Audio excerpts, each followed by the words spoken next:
No.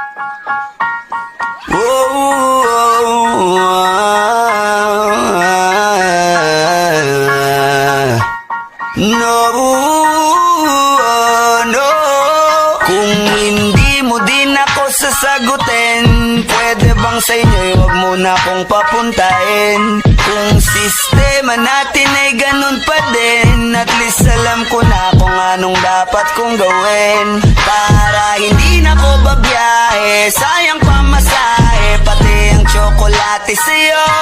Sa dami-dami-dami mong sinabing mahabang pasakali, asa lang pala ko sa'yo. Kaya sana di na lang nagsulat ng love letter sa'yo. Mag-aantay na lang